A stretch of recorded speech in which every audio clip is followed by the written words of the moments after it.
여러분들은 일상생활 속에서 장애가 있는 사람들과 자주 마주치나요? 많은 사람들이 일상생활에서 장애인과 마주치기가 쉽지 않다고들 대답하시는데요. 그래서 간혹 우리나라의 장애인 수가 적어서 길에서 장애인을 보기가 힘든 게 아니겠냐고 반문하시는 분도 계시더라고요. 그렇다면 우리나라는 정말 장애인 수가 적은 나라일까요? 그건 아닙니다. 대한민국 전체 인구 중 약 250만 명인 5%가 장애 인구인데요. 0세에서 14세까지의 인구가 약 590만 명인 것에 비하면 이는 굉장히 많은 인원입니다. 그렇다면 우리 주변에서 장애인을 쉽게 보지 못하는 이유는 무엇일까요? 그 이유는 바로 사회적 장벽 때문입니다. 사회적 장벽이란 장애인이 일상생활 또는 사회생활을 영위하는 데 장벽이 되는 사회의 사물, 제도, 관행, 관념, 기타 일체의 것을 말합니다. 혹시 이해하기 어려우신가요? 그럼 사례를 보면서 사회적 장벽이 무엇인지 알아보겠습니다. 첫 번째로는 사회 속 다양한 사물로는 높낮이의 차가 있는 계단, 수어 통역 또는 자막이 없는 TV 프로그램 등이 있고요. 두 번째로는 이용하기 어려운 제도로는 입학 거절이나 취직 제한, 기타 시설 이용 제한 등이 있습니다. 세 번째는 관행으로서 장애가 있는 사람의 존재를 인식하지 않는 문화가 있습니다. 네 번째는 관념으로서 장애가 있는 자에 대한 다양한 편견 등이 있습니다. 이처럼 장애인에게는 수많은 사회적 장벽이 있습니다. 아이고, 멀쩡하게 생긴 젊은이. 아유, 안쓰러워서 어째? 언제 좋아지는겨? 아유, 힘내고. 하지만 무엇보다 가장 큰 장벽은 장애인을 바라보는 사회적 시선과 생각이 아닐까요? 무언가를 분별하고 판단하여 안다는 것을 인식한다고 말하는데요. 그렇다면 여러분들은 타인을 볼 때 주로 어느 부분을 인식하나요? 체형, 목소리, 성별, 피부색, 나이, 옷 스타일. 여기 세 사람을 단순히 휠체어를 탄 지체장애인, 안내견을 이용하는 시각장애인, 인공와울을 착용한 청각장애인으로 인식할 수도 있지만 여행을 좋아하는 농구선수, 아나운서를 준비하는 재기발랄한 유튜버, 그리고 힙합을 좋아하는 만능 재주꾼으로 볼 수도 있습니다. 내가 가진 인식의 기준에 따라 타인에 대한 생각은 다양하게 달라질 수 있습니다.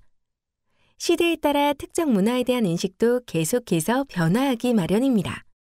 겉모습만으로는 알 수 없는 우리 주변의 다양한 이야기들을 통해 장애에 대한 우리의 인식을 전환해 보려고 합니다. 인식의 새로 고침 플러스. 지금 시작합니다.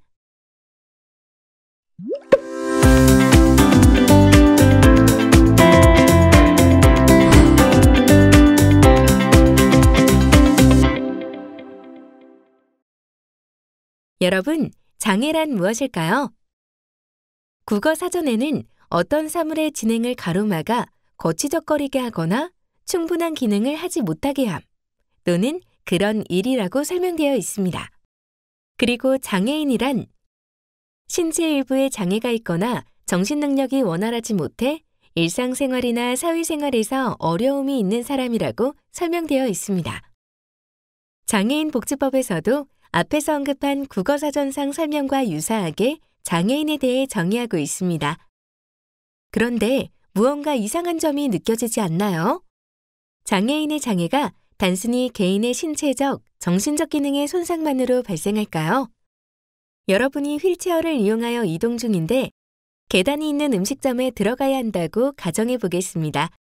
이때 여러분은 계단이라는 장벽으로 인해 음식점에 들어가는 활동에 제약을 받게 됩니다.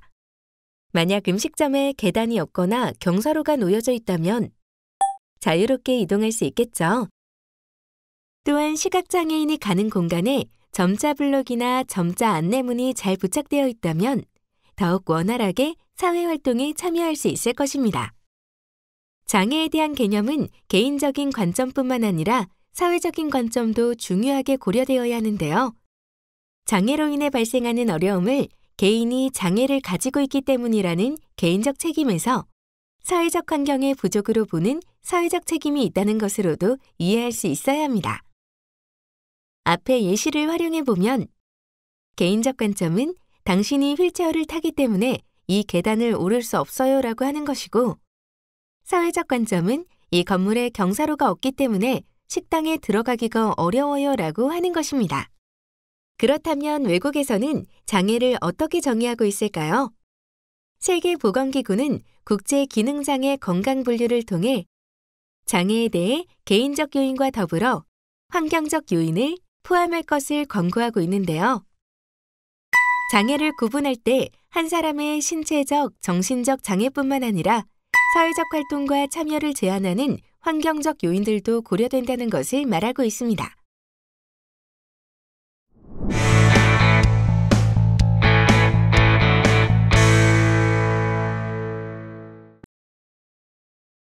우리나라가 장애인 복지법에 정해놓은 장애 유형은 크게 눈에 보이는 신체 외부 장애와 눈에 잘 보이지 않는 신체 내부 장애, 그리고 정신적 장애 등 3가지로 분류할 수 있으며 이들은 다시 총 15개로 나눌 수 있습니다. 그렇다면 장애의 구체적인 원인은 어떨까요? 보건복지부 한국보건사회연구원에서 실시한 조사에 따르면 우리나라의 경우 장애 발생 원인의 80%는 후천적인 영향인 것으로 나타났습니다. 그리고 사고보다는 질환에 의한 원인이 더욱 높게 나타났습니다. 후천적 원인 중 호흡기, 감염 등의 질환으로 인해 장애를 갖게 된 경우가 43.6%로 가장 많았고, 낙상, 교통사고, 폭력 등 사고로 인한 경우가 36.4%를 차지했습니다. 이는 인구의 고령화에 따라 질환으로 인해 다양한 유형의 장애 등록이 점점 많아질 가능성이 있음을 알 수 있습니다. 그럼 다른 나라의 상황은 어떠할까요? 다음 그래프는 외국의 장애 출현율을 나타낸 것입니다. 대표적인 선진 국가들로서 미국은 12.7%, 스웨덴은 12.9%, 호주는 17.7%, 프랑스는 25% 정도로 집계되고 있습니다. 경제협력개발기구 평균으로는 24.1%를 장애 출현율로 보고 있습니다. 반면 우리나라의 장애 출현율은 5.4%로 집계되었습니다. 우리나라와 외국의 장애 출현율을 비교했을 때 이렇게 차이가 크게 나타나는 이유는 무엇일까요? 그건 바로 장애를 바라보는 관점이 다르기 때문입니다. 우리나라는 장애의 기준을 의학적 손상에 두고 장애 출현율을 산출하고 있지만 외국에서는 앞서 언급했듯이 장애에 대한 사회적 인식과 환경을 고려하여 장애 출현율을 산출하고 있습니다. 예를 들면 스웨덴에서는 외국 이민자도 장애 범주에 포함되는데요. 이는 외국인 이민자가 스웨덴어를 잘 몰라서 의사소통이라는 사회적 기능이 어려울 수밖에 없음을 장애로 인식하기 때문입니다. 이외에도 미국에서는 비만과 암, 에이즈, 알코올 중독을, 호주에서는 당뇨를 장애 범주로 포함하고 있습니다. 이처럼 장애란 사회적 상황에 따라 다양한 해석이 가능하며 그 적용도 다를 수 있습니다. 최근에는 우리나라도 시각장애와 정신장애의 인정기준을 확대해 복시, 투렛장애, 백반증, 복합부위 통증 증후군 등도 장애인 복지법을 적용받을 수 있게 되었습니다. 또한 2019년 국가인권위원회에서는 사람 면역 결핍 바이러스 감염도 장애인 차별금지법에 적용을 받는 장애로 해석해야 한다고 판결한 바 있습니다. 사람 면역 결핍 바이러스 감염이 노동 손실을 유발하는 장애는 아니지만 그들이 겪는 차별이 사회적 장벽이라고 판단한 것입니다. 이처럼 앞으로의 장애 범주는 사회 환경과 상호작용하는 데 어려움이 있는 사람들까지 확대해 나갈 수 있도록 지속적인 노력이 필요합니다.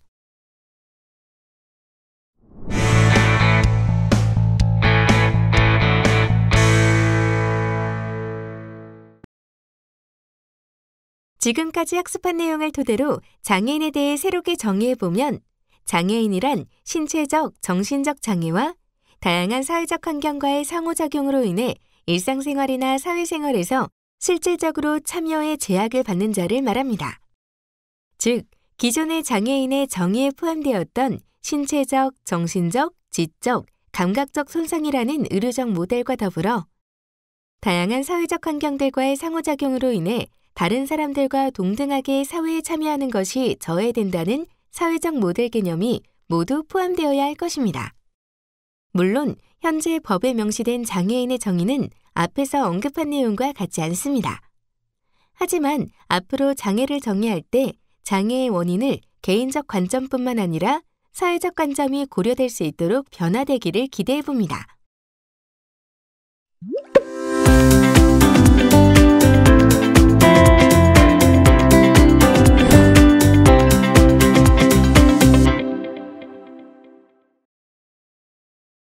여러분들은 인권에 대해 아시나요? 인권이란 인간으로서 당연히 가지는 기본적인 자유와 권리로서 세계 인권선언 제1, 2조에서는 모든 인간의 자유와 권리와 평등에 대해 그 중요성을 강조하고 있습니다. 이러한 인권을 존중하기 위해 가장 중요한 것은 우리의 언어입니다. 언어는 인식과 생각을 담는 그릇으로서 말하는 사람의 생각이 나타나게 되고 나아가 행동으로 이어질 수 있습니다. 즉, 인권 존중은 올바른 언어의 사용에서 시작됩니다. 예를 들어볼까요? 언어가 생각으로 이어지는 대표적인 단어 중 극복이라는 표현이 있습니다.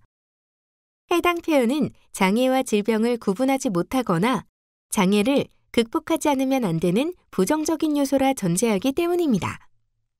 무심코 쓰는 표현이지만 그 안에 장애를 개인의 문제로 가두고 사회가 함께 풀어가야 할 문제임을 외면하는 시각이 담겨 있습니다.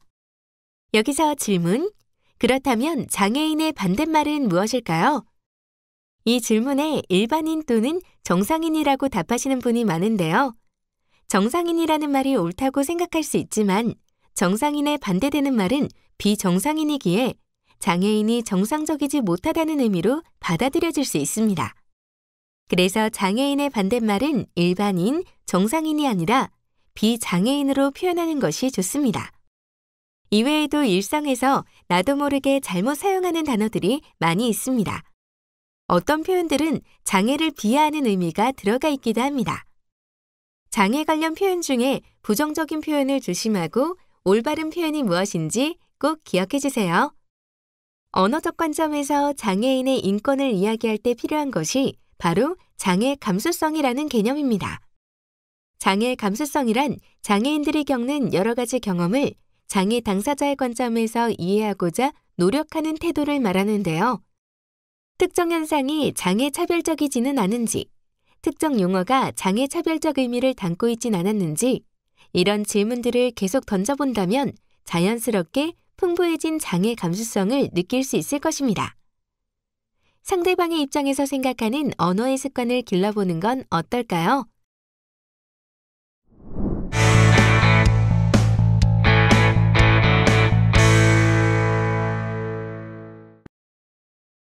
인종, 나이, 성별, 종교, 장애 등 모든 인권이 중요하지만 특히나 장애인의 인권은 더 많은 어려움을 겪고 있습니다. 이와 관련 모든 나라마다 사회적 인식이 서로 다르기에 국제연합, 즉 유엔은 장애인의 존엄성과 권리를 보장하기 위한 가장 모범적인 기준으로서 장애인 권리협약을 채택하였습니다. 장애인 권리협약 제1조에서 말하는 본협약의 목적은 장애인이 모든 인권과 기본적인 자유를 완전하고 동등하게 향유하도록 증진, 보호 및 보장하고 장애인의 천부적 존엄성에 대한 존중을 증진하는 것입니다. 즉, 장애인이 비장애인과 똑같이 권리와 자유를 누리고 존중받을 수 있기 위함을 말하고 있습니다. 이러한 목적을 달성하기 위해 장애인 권리협약에서는 장애인 권리의 증진 및 실현 방안에 대해 국제적으로 합의된 기본 태도로서 다음과 같은 8가지 일반 원칙을 강조하고 있습니다. 첫째, 개인의 존엄성. 선택의 자유를 포함한 자율, 자립, 존중. 사람들은 스스로 선택할 자유가 있으며 자율적이고 자립적인 삶이 존중되어야 합니다. 둘째, 차별 금지. 장애 유무와 상관없이 누구나 법 앞에서 차별받아서는 안 됩니다. 셋째, 사회 참여 및 통합. 장애인도 우리 사회에 포함될 똑같은 권리를 가집니다. 넷째, 다양성에 따른 차이의 존중과 인정. 인간의 다양성과 인류의 한 부분으로서 장애인을 있는 그대로의 모습으로 존중받도록 해야 합니다. 다섯째, 기회의 균등. 자신이 원하는 것을 할 수 있는 동등한 기회를 가져야 합니다. 여섯째, 접근성. 삶의 모든 분야에서의 동등한 접근성이 있어야 합니다. 일곱째, 남녀의 평등. 남자, 여자 구분 없이 동등한 기회를 가져야 합니다. 마지막 8번째, 장애아동의 점진적인 역량 및 정체성 유지 권리 존중. 장애아동의 권리가 우선적으로 고려되어야 합니다. 장애인의 권리를 위한 8가지 원칙에 대해 이해가 되시나요? 많다고 느껴질 수 있지만 앞에서 언급한 모든 원칙들은 비장애인들에게는 너무나 당연한 권리로서 인식되고 있다는 것을 알 수 있습니다. 장애인도 모두 같은 사람으로서 동등하게 존중받아야 한다는 점을 꼭 기억해 주시기 바랍니다.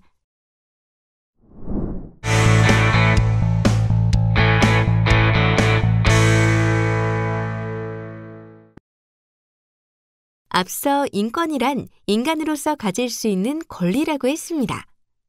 하지만 장애인들에 대한 차별은 너무 광범위한 인권의 문제이자 장애인의 삶 그 자체의 문제로 지속되었습니다. 이에 장애인 차별의 특수성을 감안하여 장애인 삶의 전 영역과 전 생애를 통해 나타나는 차별을 모두 해결할 수 있는 법률 제정의 필요성이 강하게 제기되었고, 마침내 2008년 장애인 차별금지 및 권리 구제 등에 관한 법률, 약칭 장애인 차별금지법이 제정 시행되었습니다. 어느덧 장애인 차별금지법이 시행된 지 10년이 훌쩍 넘었지만 인권이라는 언어를 중심으로 쓰인 법이기 때문에 다른 법률에 비해 해석이 어렵고 모호한 측면이 있습니다. 그 결과 여전히 많은 사람들, 심지어 법률가들조차도 본 법령에 대한 이해도가 떨어지는 안타까운 상황이 계속되고 있습니다. 이와 관련 차별의 종류 및 행위에 대해 알아보겠습니다. 장애인 차별금지법 제4조에서는 차별행위의 종류를 크게 6가지로 구분하고 있으며, 여기서 제5호 장애인 관련자에 대한 차별과 제6호 보조경과 보조기구 차별금지 조항은 차별의 행위 대상자를 확장한 해석임을 참고해 주시기 바랍니다. 첫 번째, 직접 차별은 정당한 사유 없이 제한, 배제, 분리, 거부 등에 의하여 불리하게 대하는 경우입니다. 즉, 장애가 있다는 이유로 못하게 하거나 따돌리거나 지원해주지 않는 것을 말합니다. 예를 들어 특수학급이 없다는 이유로 장애 학생의 입학을 거부하거나 장애가 있다는 이유로 취업에서 불이익을 주는 경우 등이 해당합니다. 두 번째, 간접차별은 형식상으로는 제한이나 배제, 분리, 거부 등에 의하여 불리하게 대하지 아니하지만 정당한 사유 없이 장애를 고려하지 않는 기준을 적용해 장애인에게 불리한 결과를 초래하는 경우입니다. 즉, 장애인과 비장애인을 똑같이 대하는 것이지만 장애인에게 손해가 되는 것을 말합니다. 예를 들어 시각장애인에게 비장애인에게 맞춰진 글자 크기로 된 시험지로 시험을 보게 하거나 청각장애인에게 영어능력 시험 듣기 평가를 비장애인과 똑같이 적용하여 시험을 보게 하는 경우 등이 해당됩니다. 세 번째, 정당한 사유 없이 장애인에 대하여 정당한 편의 제공을 거부하는 경우입니다. 즉, 법으로 정해진 장애인에게 지원해줘야 할 것을 정당한 이유 없이 지원하지 않는 것을 말합니다. 예를 들어 휠체어를 이용하는 사람에게 학교에 계단이 많아 이동하기 힘드므로 학교에 다니기 어렵다는 통보를 하거나 특정 기업에서 시각장애인에게 각종 사용요금 고지서를 점자나 큰 문자로 제공하지 않는 경우 등이 해당됩니다. 네 번째, 광고에 의한 차별로 정당한 사유 없이 불리한 대우를 표시 조장하는 광고에 직접 행하거나 그러한 광고를 허용 조장하는 경우를 말합니다. 즉, 장애인에 대해 잘못 알려주거나 나쁘게 알려주는 광고를 만드는 것을 말합니다. 예를 들어 방송에서 장애인을 무조건 불우한 이웃, 불쌍한 존재로만 촬영하여 방영한 경우나 방송이나 광고에서 장애인을 제한하거나 거부하는 내용으로 나타낸 경우 등이 해당됩니다. 만약 여러분들 주변에서 장애인이 차별을 당하는 사례가 있다면 어떻게 하면 될까요? 장애인 차별이 발생하면 1331로 전화하거나 인터넷 신고 등 다양한 방식으로 장애인 차별을 알릴 수 있으며 차별을 당한 사람과 차별하는 것을 알고 있는 사람은 국가인권위원회에 신고 및 상담을 받을 수 있습니다. 모든 인간의 권리가 존중받아야 하는 것처럼 장애인도 동등한 인권을 존중받아야 하겠죠. 12월 3일은 국제연합이 지정한 국제기념일인 세계 장애인의 날입니다.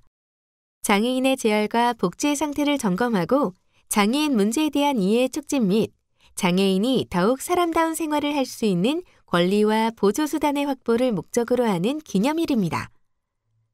세계 장애인의 날을 기억하며 우리 모두의 인권을 존중하고 더불어 살아가는 사회로 나아가길 기대해 봅니다.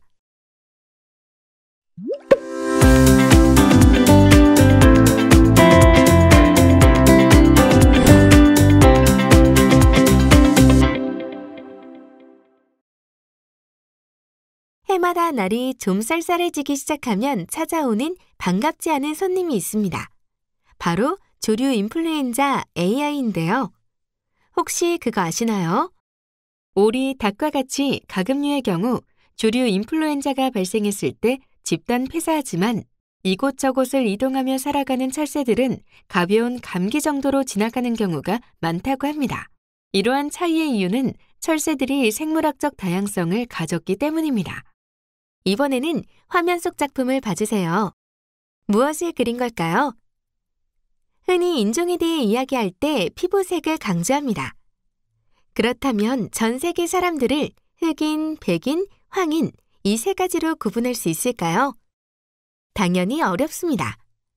이와 관련 코리안 아메리칸 작가 바이런 김은 1991년 시작한 제휴법 프로젝트를 통해 주변의 가족, 친구, 동료 등 다양한 사람들의 피부색을 재현하여 인간의 신체와 문화적 다양성을 표현해냈습니다. 그렇다면 다양성이란 무엇일까요? 다양성은 모양, 빛깔, 형태 따위가 여러 가지로 많은 특성을 말하며 어떤 존재나 객체에 대해 우수하다거나 열등하다고 서로 비교, 평가, 판단하지 않고 있는 그대로 인정하는 것을 의미합니다. 우리는 다양성의 중심에서 살아가고 있으며 모든 사람은 서로 다릅니다. 그리고 다름을 이해하는 정도에 따라 무언가를 인식하고 수용하는 정도가 달라지게 됩니다. 화면에서 빛나는 목걸이에 반팔 셔츠를 입고 의족을 착용한 사람이 있습니다. 같은 사람을 보더라도 저 사람 걷는 게 이상해. 피부색도 엄청 어두워. 가까이 가면 안 되겠다. 누군가는 이렇게 말하고 스타일이 좋다. 아, 그렇구나. 누군가는 이렇게 말합니다. 여러분은 어떻게 생각하시나요? 영국의 한 조사 전문기관에서 사회적 배경과 문화, 사고방식 등이 다른 사람을 얼마나 관용할 수 있는지를 묻는 주요 국가 관용지수를 조사하였는데요. 한국의 국가 관용지수는 약 20%로 총 27개국 중 26위로 나타났습니다. 관용도에 따라 나타나는 결과는 우리 사회의 모습을 보면 알 수 있습니다. 정신과 신체가 급격히 성장하는 청소년기에는 또래 문화가 주는 영향력이 매우 크게 나타나며 관용도, 즉 나와 조금이라도 다르거나 유행에 뒤처지거나 다수의 의견에 찬성하지 않을 경우 반에서 따돌림이나 괴롭힘의 사례로 이어지게 됩니다. 관련 개념으로 동조압력이란 것이 있습니다. 동조압력이란 직장 등 어느 특정의 또래 집단에서 의사결정을 실시할 때 소수 의견을 가진 사람에게 안목 중에 다수 의견에 맞추는 것을 강제하는 것으로 또래 압력이라고도 합니다. 나와는 다르다라는 인식에서 오는 생각이 타인에 대한 존중보다는 비교와 차별로 이어지며 사회적 갈등을 만든다는 것입니다. 뿐만 아니라 끊임없이 경쟁하는 우리 사회에서는 상대적 우위를 느끼기 쉬운 경제력이나 학벌, 외모 등에서의 가치가 서열화되고 이는 타인과의 경쟁과 대립구도로 이어지게 되는 경우가 많습니다.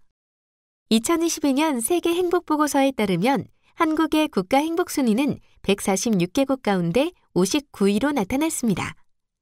세계에서 가장 국민 행복 지수가 높은 나라들은 주로 북유럽 국가들이었는데요. 한 연구에서 해당 국가들은 비교와 경쟁에 대해서 이렇게 말했습니다. 우리에게도 경쟁은 있다. 하지만 그 경쟁의 대상이 1차적으로 다른 사람이 아니다. 경쟁은 자기 자신과 하는 것이다. 가치에 따른 서열을 중심으로 타인과 경쟁하는 우리나라와는 반대의 모습이었습니다. 즉, 남과 비교하고 순위를 정하며 경쟁하는 국가는 행복한 삶과 멀어진다는 것을 알 수 있습니다. 따라서 모두가 행복한 사회는 가치의 서열화를 지향하고 다양성의 가치를 인정하는 것에서 시작된다고 볼 수 있습니다.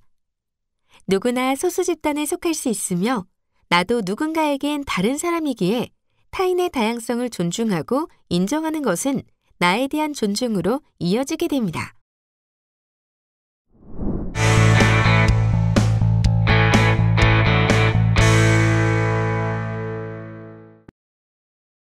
앞에서 언급한 다양성은 크게 두 가지로 구분되는데요. 첫 번째로 생물 다양성입니다. 생물 다양성이란 생물을 지닌 유전자의 다양성, 지구상의 생물종의 다양성, 생물이 서식하는 생태계의 다양성을 전체적으로 가리키는 말입니다. 생물 다양성의 관점에서 모든 형태의 생명체는 그 존재가 인정되어야 하며 모든 생명체는 정상과 비정상의 구분이 없으며 옳거나 잘못된 것이 없는 자연스러운 섭리임을 알 수 있습니다. 즉, 생명 현상과 관련한 모든 수준에서의 다양성을 나타내는 개념입니다. 생물 다양성의 관점으로 장애를 본다면 어떨까요? 지체, 시각, 청각 등 신체 외부에 장애를 가진 사람, 심장, 신장, 장로 등의 신체 내부에 장애를 가진 사람, 정신, 발달 등 인지적 장애를 가진 사람 등 이외에도 법적으로 정의되지 않은 장애 유형들을 포함, 너무나 다양한 장애인들이 하나의 생명체로서 우리와 같은 세상에 살아가고 있습니다. 두 번째로는 문화 다양성입니다.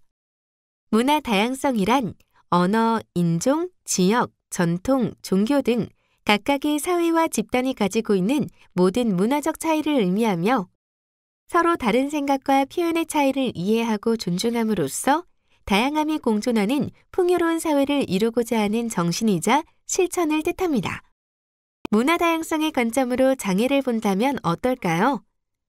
많은 장애인들은 저마다의 다양한 방식들을 통해 일상을 살아가고 있습니다. 예를 들어볼까요?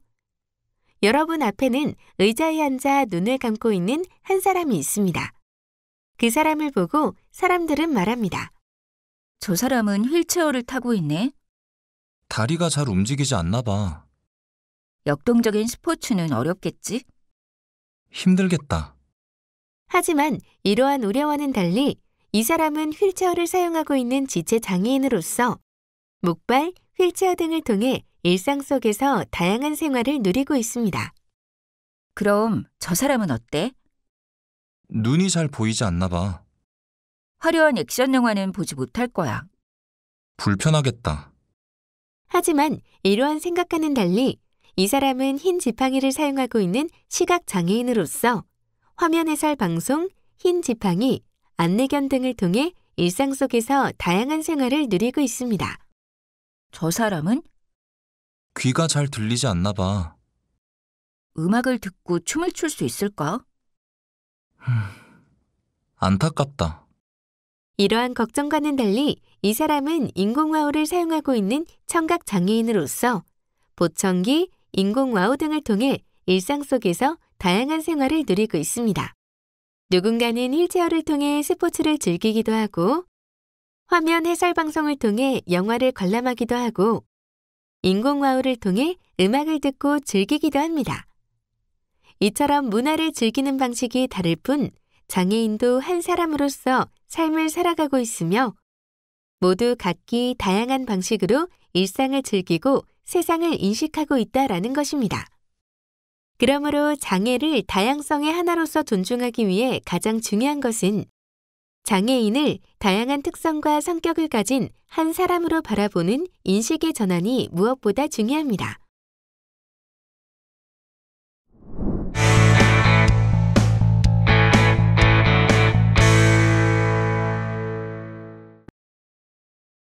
다양성의 관점에서 장애를 바라보기 위해서는 먼저 우리 주변에서 장애인의 권리가 존중받고 있는지 살펴볼 필요가 있는데요. 일상생활에서 어딘가로 자유롭게 이동이 가능한지, 학교에서 동등하게 교육을 받을 수 있는지, 소통과 이해가 어려운 발달 장애인 등을 위해 알기 쉬운 글과 그림으로 정보를 제공하고 있는지 등 일상 속 장애인의 권리가 비장애인과 동등하게 적용될 수 있어야 한다는 것을 알아야만 합니다. 다양성은 공감이자 포용이며 보편성입니다. 그림 속 나비들을 보실까요? 서로 다른 색, 무늬, 형태 등이 다양하지만 모두가 똑같은 나비입니다. 모든 사람에게 화장실이 당연히 필요하다고 생각하는 것처럼 누구나 갈 수 있게 만들어야 합니다. 바로 보편성 안에 다양성이 충족되어야 하는 것이죠. 앞으로 우리 사회의 여러 부분이 다양성을 포함하는 보편성을 가질 수 있기를 기대해 봅니다.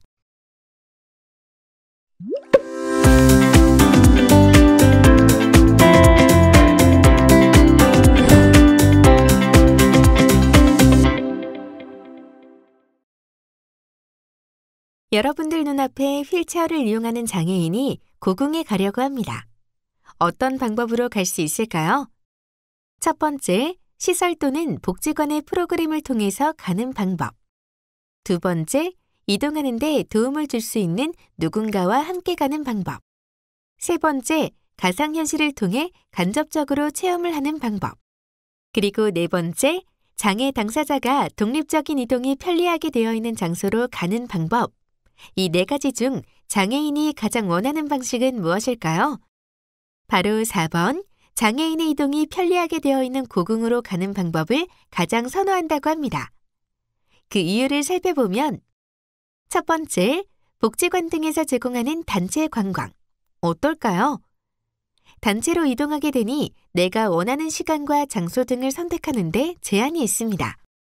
두 번째, 개인적으로 여행을 가는 것은 비용, 시간, 물리적인 부분에서 고려할 것이 많으며 동행하는 친구, 가족 등 도움을 주는 사람의 의지에 좌우되는 경우도 많습니다. 세 번째, 증강현실 기술을 이용해 간접 체험을 하는 것은 결국 실제가 아닌 가상현실이고 이 기술을 통해 현재 가볼 수 있는 곳이 많지 않은 것도 한계입니다. 마지막으로 장애인이 편리하게 이동할 수 있게 되어 있는 곳으로 가는 것은 접근권이 보장되는 방법으로 장애인이 가장 원하는 방법입니다.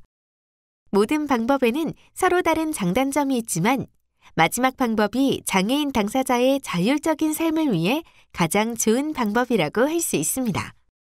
이처럼 장애인에게 자립생활은 자신의 일상을 사는 것, 자신이 원하는 시간과 장소에 언제든지 활동할 수 있는 자유를 말하며 스스로 선택할 수 있는 평등하고 상호 존중하는 관계 속에서 행복해질 수 있는 삶을 의미합니다.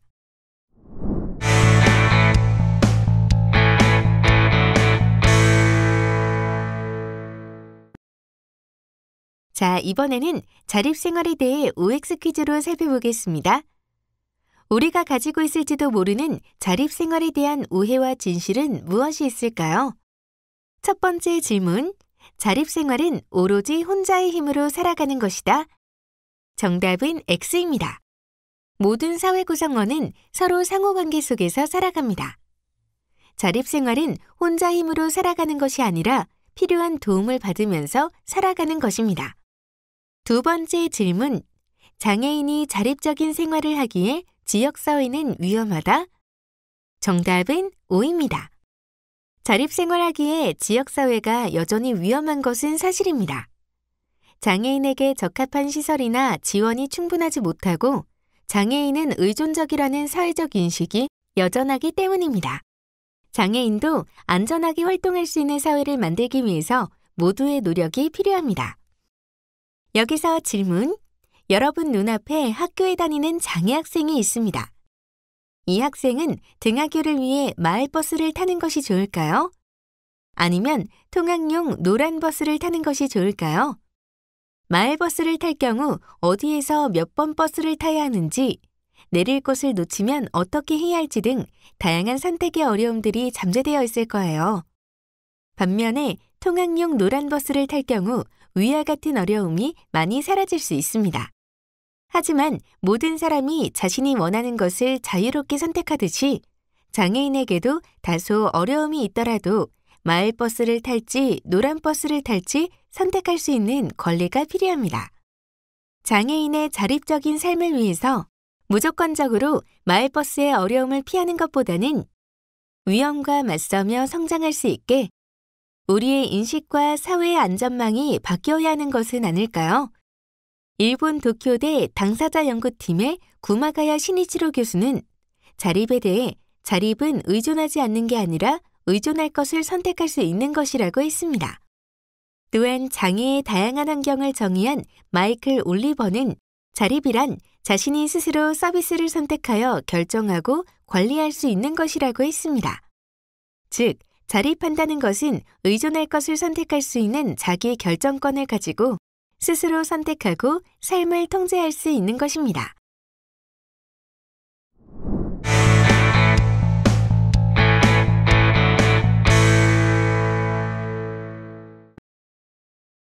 자립생활은 장애인의 자립적 삶과 장애의 인권을 회복하는 데 중요한 가치입니다. 인권에서 알아본 유엔 장애인 권리협약에서도 장애인의 자립적 생활에 대해 강조하고 있습니다. 본 협약 제19조 자립적 생활 및 지역사회의 동참에서는 자율성과 자기결정을 통해 장애인의 사회 참여와 통합을 이루고자 하는 것을 강조하고 있습니다.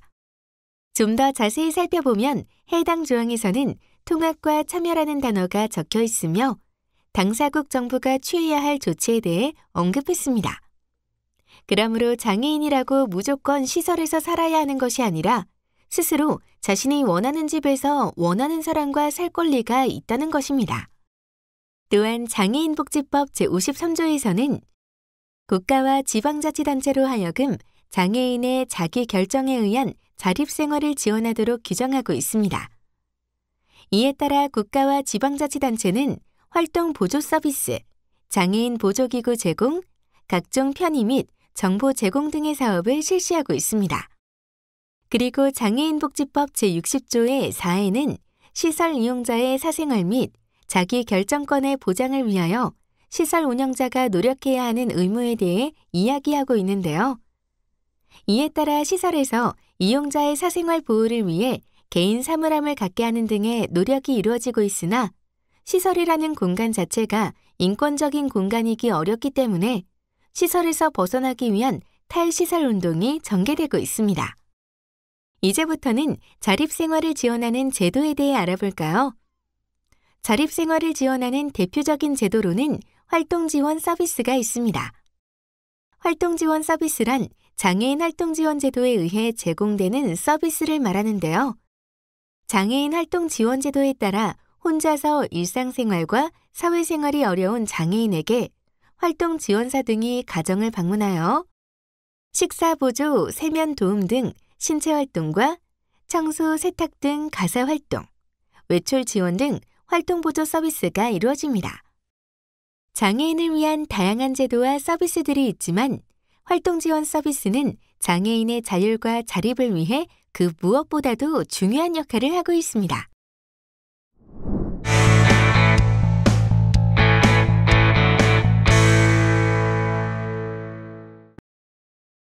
자립생활을 통한 일상에는 어떤 변화가 있을까요? 옛날 내가 살았던 시설에서는 나에게 숫자를 가르쳐주지 않았습니다. 그래서 화가 났습니다. 그런데 나는 이제 저 숫자들을 압니다. 바로 나의 집 주소이기 때문입니다. 활동보조 선생님과 집에서 쓸 물건들을 사러 다닐 때 정말 행복했습니다. 내가 쓸 밥솥, 내가 쓸 그릇, 내가 쓸 텔레비전, 내가 쓸 가구들을 제가 직접 골랐습니다. 내가 고른 나의 소중한 것. 물론 자립을 준비하면서 힘든 일도 많습니다. 사소한 것부터 모든 것을 결정하고 책임을 져야 하고 하루하루 계획하는 것이 피곤하고 짜증이 날 때도 있습니다. 센터 선생님께서 아무리 말을 해줘도 잊어먹기 다반사, 빼먹기 다반사, 빠뜨리기 다반사. 하지만 이런 내 모습이 저는 좋습니다. 요즘 사람들이 저에게 자주 하는 질문이 있습니다. 뭐가 그리 즐거운데? 뭐가 그리 신이 나는데? 입니다. 내가 잘 웃는 이유는 나에게 나만의 집이 생겼기 때문입니다. 다른 집에 비하면 작은 집이지만 저에게는 그 어떤 집보다도 넓고 큰 소중한 집입니다. 꽃무늬 바지에 블링블링 블라우스. 나는 매일 아주 예쁘고 멋있게 옷을 입습니다. 내가 멋을 내는 이유는 내가 나의 집주인이기 때문입니다.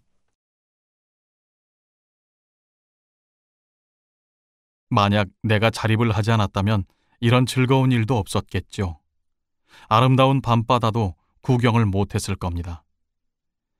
자립을 해서 살아보니 늘 좋은 일들만 있는 것은 아닙니다. 골치가 아프고 머리가 어지럽고 속이 상한 일들도 많습니다.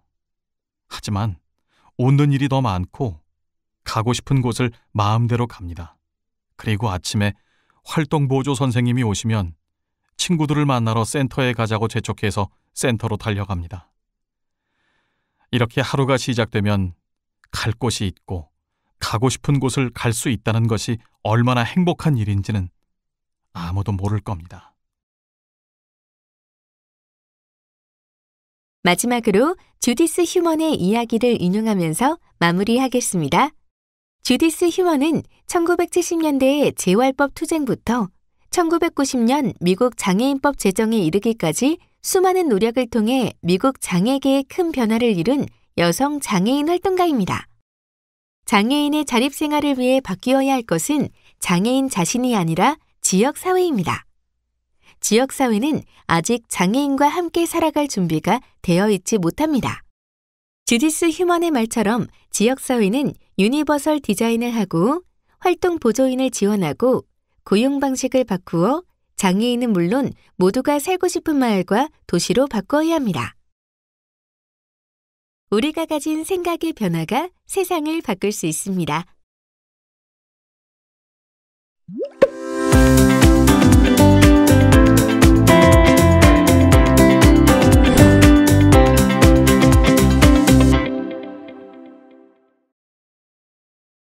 이번 주제인 접근성이란 무엇인지 알아보기 전에 다음 사진을 보실까요? 미용실에 휠체어가 접근할 수 있도록 경사로를 놓은 사례인데요. 휠체어 이용자가 동네 미용실에 경사로를 놓아달라고 부탁을 드렸는데 주인이 바로 준비해 주셔서 고마움의 표시로 SNS에 올렸던 사진입니다. 이처럼 접근성이란 특정 제품이나 서비스, 기기 등의 접근 가능성을 말합니다. 그렇다면 접근권이란 어떤 의미일까요? 접근권이란 장애인이 인간으로서의 존엄과 가치, 그리고 행복을 추구할 권리를 보장받기 위해 장애인이 아닌 사람들이 이용하는 시설과 설비를 동등하게 이용하고 정보에 자유롭게 접근할 수 있는 권리를 말합니다. 쉽게 말하면 앞서 언급한 접근성에 대한 장애인의 권리로 보면 됩니다. 그럼 장애인 권리협약상의 분류 기준인 시설 접근권과 이동권, 그리고 정보 접근권에 대해 살펴볼까요? 시설 접근권은 각종 건축물을 장애인이 이용할 수 있는 것으로 물리적 접근성이나 베리어 프리, 유니버설이라는 용어로도 사용됩니다. 이동권은 장애인이 교통수단이나 여객시설, 그리고 도로를 장애인이 아닌 다른 사람들과 차별 없이 이용하여 이동할 수 있는 것을 말합니다. 정보 접근권은 장애인이 정보 이용에 필요한 통신과 수어 통역, 자막, 음성 도서 등을 통하여 각종 정보에 접근할 수 있는 권리를 말합니다. 각각의 권리에 대해 좀 더 자세히 알아보겠습니다. 시설 접근권을 포함 일상생활에서 안전하고 편리하게 시설과 설비를 이용하고 정보에 접근할 수 있도록 보장하기 위해 제정된 법률로서 장애인, 노인, 임산부 등의 편의 증진 보장에 관한 법률, 약칭 장애인 등 편의법이 있습니다. 본 법에서는 편의시설을 장애인 등이 일상생활에서 이동하거나 시설을 이용할 때 편리하게 하고 정보에 쉽게 접근할 수 있도록 하기 위한 시설과 설비라고 정의합니다. 여기서 장애인 등이란 장애인을 포함 노인, 임산부 등 일상생활에서 이동이나 시설 이용에 불편을 느끼는 모든 사람을 의미합니다. 즉, 접근성이 필요한 모두를 위한 제도라고 할 수 있습니다. 편의시설과 관련된 사례를 같이 볼까요? 가령 전동 휠체어 이용자가 지하철을 탑승하는데 역무원이 휴대용 경사로 대신 힘으로 들다가 휠체어 바퀴를 파손한 사례도 있었고요.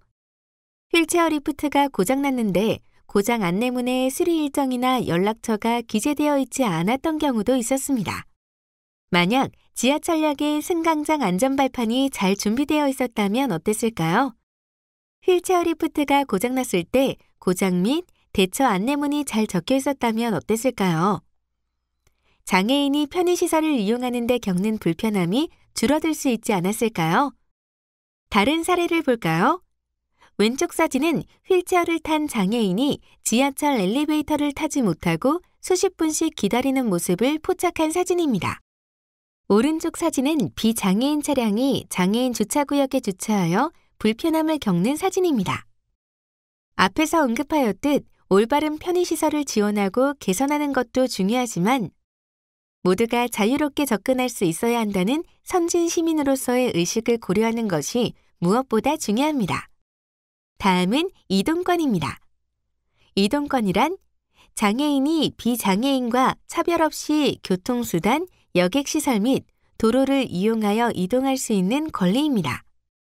이동권과 관련하여 앞서 언급한 약칭, 장애인 등 편의법을 다시 보겠습니다.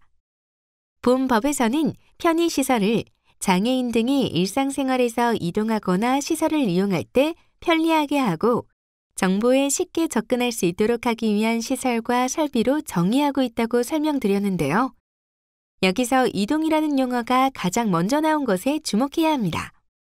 아무리 시설이 잘 갖추어져 있어도 시설을 이용하려면 해당 장소로 이동을 해야 하기에 이동권은 장애인을 비롯한 이동약자들에게 제공되어야 할 교육권, 노동권 등 모든 사회적 권리를 위한 가장 기본적인 권리라고 할 수 있습니다. 그럼 2022년 6월 기준 이동권 현황에 대해 살펴보겠습니다. 먼저 주요 이동수단인 지하철입니다. 대도시에만 있어서 도시외 지역에선 사용하지 못하는 교통수단이기도 한데요. 서울 지하철의 경우 서울교통공사 운영역 기준으로 21개역이 아직 1역 1동선이 갖춰져 있지 않습니다. 또한 엘리베이터가 자주 고장나고 규모가 작아 탑승자가 많으면 엘리베이터 탑승 시간이 수십 분씩 걸리는 등의 문제가 있고 지하철과 승강장 사이 높이나 거리의 차이가 큰 역이 많아 사고 위험이 높습니다. 다음은 시내버스 현황입니다. 여러분, 저상버스가 무엇인지 아시죠? 버스 출입문에 계단이 없거나 가운데 한 개만 있는 버스로 휠체어와 유아차 이용자가 버스에 쉽게 탑승할 수 있는데요. 서울의 저상버스 비율은 57.8%이지만 전국 평균은 27.8%입니다. 국토교통부가 스스로 설정한 목표인 42%보다 많이 낮고 도시와 지역 간 이동권 차이가 극심한 특징이 있습니다. 무엇보다도 지역 간 이동과 마을 구석구석 이동의 핵심 대중교통수단인 고속버스와 마을버스의 저상버스 비중은 거의 0%에 수렴합니다. 특히 고속버스는 전국에 단 7대뿐인데요. 장애인 단체들의 시위와 요구로 고속버스에 리프트를 설치했으나 코로나를 거치며 리프트 장착 고속버스 운행은 오히려 줄어들게 되었습니다. 기차의 경우 휠체어 좌석이 많지 않을 뿐더러 사전 예약 및 리프트 준비를 위해 일찍 도착해야 하는 불편이 있는 현실을 마주하고 있습니다. 그렇다면 외국의 상황은 어떨까요? 주요 선진국가인 미국, 유럽, 호주, 일본 등에서는 저상버스 비율이 100%라고 합니다. 이는 시민의 인식도 큰 이유겠지만 저상버스의 의무 설치에 대한 상위 법령이 있기에 가능한 것입니다. 저상버스 비율이 100%라는 것은 휠체어 이용자를 비롯한 교통약자의 이동권을 당연히 보장한다는 것을 법적으로도 사회적으로도 확인하는 것입니다. 그리고 휠체어가 탑승할 때 역무원이나 운전자가 도움을 주고 탑승을 기다리는 과정에서 배려와 양보를 통한 선진 시민으로서의 의식을 보여준다고 합니다. 모든 버스가 저상버스이고 장애인 및 교통약자들이 이동할 때 저상버스가 당연한 것처럼 받아들여진다면 우리 사회의 분위기나 사회적 인식이 같이 성숙해질 수 있지 않을까요? 다음은 정보 접근권입니다. 정보 접근권이란 장애인이 정보 이용에 필요한 통신, 수어 통역, 자막, 음성 도서 등을 통하여 각종 정보에 접근할 수 있는 권리를 말합니다. 흔히 접근권이라고 하면 이동권이나 시설 접근권 등 물리적인 접근을 떠올리는데 이동권이나 시설 접근권뿐만 아니라 다양한 정보에 접근할 수 있는 정보 접근권도 포함됩니다. 최근 패스트푸드점이나 프랜차이즈 카페 등 곳곳에 키오스크의 등장으로 웹 접근성이 더욱 대두되고 있는데요. 특정 기준 없이 설치된 키오스크는 물리적 접근성뿐만 아니라 시각장애인에게는 또 하나의 장벽으로 다가오고 있습니다. 나아가 정보 접근권과 가장 밀접하게 관련된 것은 웹 접근성입니다. 웹 앱 접근성이란 어떤 사용자가 어떠한 기술 환경에서도 전문적인 능력 없이도 인터넷 웹사이트에서 제공하는 모든 정보에 접근할 수 있도록 보장하는 것입니다. 간단히 말하면 모든 사용자가 모든 기기에서 인터넷 웹사이트 및 모바일 앱에 쉽게 접근할 수 있도록 하는 것입니다. 인터넷 주소창에 www라고 시작하는 월드와이드 웹을 창시한 팀 버너스리의 차별 없는 웹이 그 기원입니다. 우리나라는 장애인 차별금지법과 지능정보화 기본법을 근거로 정보의 접근성을 보장하기 위해 노력하고 있습니다. 그럼 웹과 앱 접근성 기술의 예를 살펴볼까요? 먼저 보이스 오버는 영화와 TV 등에서 연기자나 해설자 등이 화면에 보이지 않는 상태에서 대사나 해설 등의 목소리가 들리는 것입니다. 주로 라디오 방송과 텔레비전 방송 제작, 영화 제작, 극장, 기타 프레젠테이션에 사용되는데 이 기술이 웹과 앱에서는 화면에 보이는 텍스트를 읽어줍니다. 보이스오버 기술은 필연적으로 음성인식 기술과 함께 발전하는데요. 음성인식 기술의 발달로 이제 비장애인도 목소리를 이용해 스마트폰에서 비교적 적은 오류로 글자를 입력할 수 있습니다. 카카오톡이나 문자 메시지에서 보낼 메시지를 말로 입력하는 기능이 그것입니다. 이렇게 음성 인공지능 기술이 발전하면서 음성 인식률도 높아지고 보이스오버 기술이 범용화되었습니다. 다음으로 웹과 앱 접근성 기술의 예로 대체 텍스트가 있습니다. 대체 텍스트는 웹페이지나 앱페이지에 게시된 이미지를 시각장애인이 이해할 수 있도록 설명해주는 글이나 문구를 말합니다. 웹페이지나 앱페이지를 생성할 때 이미지를 설명하는 대체 텍스트를 넣는 방식으로 진행되는데요. 시각장애인의 웹과 앱 접근성을 높이기 위해 소셜미디어나 블로그 등 사용자 콘텐츠를 모으는 회사에서 사용자가 사진을 올릴 때 사진 설명을 텍스트로 하게 하는 기능을 제공할 수 있습니다. 이외에도 글로벌 테크 기업들은 최근 수어나 점자 등도 스마트폰에서 사용할 수 있는 기술을 개발하여 보다 많은 사람들이 정보에 자유롭게 접근할 수 있도록 노력하고 있습니다.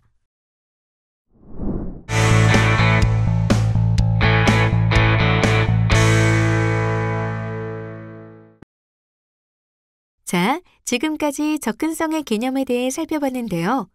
이러한 접근성을 지키려면 무엇이 필요할까요? 바로 보조기기입니다.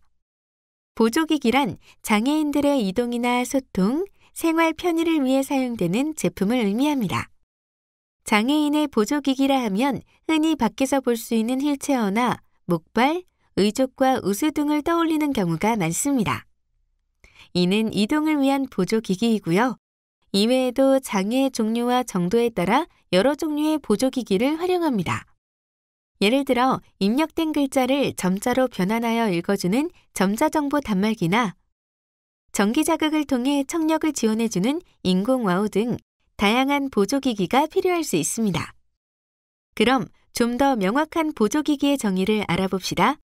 장애인 등 편의법에서는 보조기기를 장애인 등의 신체적, 정신적 기능을 향상 보완하고 일상활동의 편의를 돕기 위하여 사용하는 각종 기계, 기구, 장비로 정의하고 있습니다.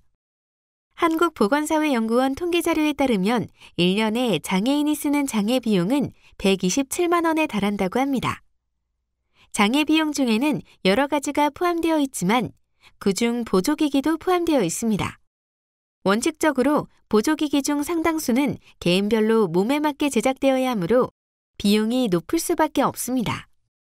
이에 장애인, 노인 등을 위한 보조기기 지원 및 활용 촉진에 관한 법률이 제정되었고 국가에서 지원하고 있으며 민간 기업 등도 기부 등의 형태를 띠고 보조기기를 지원하고 있습니다. 장애인에게 보조기기가 필요한 이유는 크게 3가지입니다. 첫째, 인간답게 생활하고 여가를 즐길 권리 차원입니다. 보조기기는 장애인에게 건강권과 이동권, 소통의 권리 등 기본 인권을 실현하는 수단입니다. 두 번째 이유는 자유입니다. 권리와는 조금 다르게 자유는 매우 확정적인 형태로 나타나는데요. 보조기기를 통해 편리함과 자유를 느끼는 당사자 외에도 가족 등 주변 사람의 돌봄 노동을 덜어주고 삶의 질을 높이는 데 기여합니다. 마지막 이유는 비용입니다. 실제로 보조기기는 단순히 장애인의 일상생활을 돕는 것에서 끝나는 게 아니라 들인 비용 대비 편익이 9배나 된다고 합니다. 개발도상국에 보조기기를 제공하는 국제보조공학연대 기구인 AT스케일이 조사한 바에 따르면 개도국 국민들에게 휠체어와 보청기, 안경, 그리고 의지 보조기를 제공했더니 1만 원짜리 보조기기가 발생시키는 편익은 9만 원어치가 나왔다고 합니다. 이처럼 장애인의 권리와 자유를 보장하고 사회적 편익을 향상시키는 역할로서 보조기기는 매우 중요합니다. 보조기기는 장애인의 몸과 마찬가지입니다. 누구나 자신의 몸을 함부로 만지지 못하게 하듯이 상대방의 허락 없이 만지거나 조작하는 행위는 조심해야 합니다. 예를 들어 시각장애인의 흰 지팡이나 팔을 잡아 끌거나 안내견을 무작정 만지는 행동, 휠체어를 뒤에서 갑자기 미는 행동 등은 무례하고 위험할 수 있습니다. 그러므로 가장 좋은 방법은 도움이 필요하세요? 어떻게 도와드릴까요? 당사자의 동의를 구하고 상황에 맞게 행동하는 것이 가장 기본적인 에티켓이니 꼭 기억해 주세요.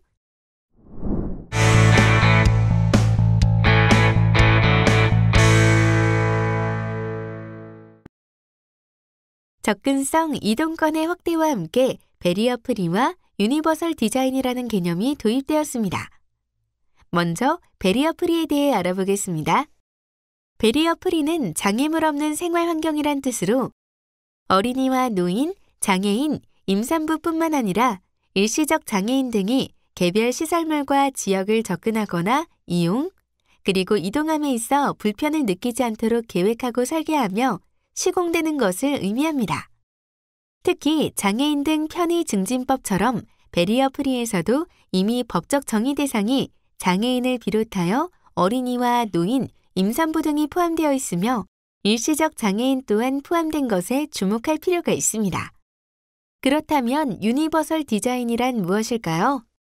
베리어 프리가 장애인의 접근성 향상을 위해 표준과 법적 기준으로 제시하는 과정에서 비롯된 개념이라면 유니버설 디자인은 장애인과 이동 약자들뿐 아니라 모든 사람에게 편리한 디자인이란 뜻으로 한층 진화된 디자인 개념입니다. 베리어 프리가 장애물을 없게 한다는 의미를 주로 담고 있다면 유니버설 디자인은 일상생활의 디자인적 요소가 좀 더 적극적으로 표현된 포괄적인 개념이라고 할 수 있습니다. 화면의 그림은 베리어 프리와 유니버설 디자인의 차이를 보여주고 있습니다. 왼쪽처럼 베리어 프리의 법적 기준을 준수하여 설치된 화장실은 장애인이 이용하기 원활하도록 되어 있습니다. 한편 오른쪽처럼 유니버설 디자인으로 설계된 화장실은 장애인뿐만 아니라 외국인, 어린이 등 다양한 사람을 고려하여 설계되었습니다. 유니버설 디자인으로 설계된 공간은 다양한 사람이 편리하게 이용할 수 있습니다. 이렇듯 유니버설 디자인은 베리어 프리의 개념을 포함하며 보다 다양한 이용자가 사용하기 편리한 시설, 환경, 제품 등을 계획하고 설계하는 이용자 중심의 디자인 개념으로 이해해야 합니다. 즉, 유니버설 디자인이란 모든 사람을 위한 디자인 혹은 보편적 디자인으로 불리며 연령, 성별, 국적, 장애, 유무 등과 관계없이 누구나 편안하게 이용할 수 있도록 건축, 환경, 서비스 등을 계획하고 설계하는 것입니다. 위 이미지는 장애 유무와 상관없이 모든 사람이 운동할 수 있도록 도와주는 포용형 운동기구로서 유니버설 디자인이 적용된 사례입니다. 장애인을 포함한 모두를 위해 우리 주변에는 어떤 유니버설 디자인이 있으면 좋을지 생각해 볼까요? 모두가 이용할 수 있는 디자인은 모두의 동등한 권리를 지킬 수 있습니다. 우리는 모두 다르게 태어났지만 누구나 온전한 나로 존중받을 권리가 있습니다. 나와 다르다는 이유로 구분짓지 말고 다른 부분을 인정하고 같이 손잡고 걸어간다면 저 퍼즐처럼 더 나은 세상이 되지 않을까요? 인식의 새로 고침 플러스였습니다. 감사합니다.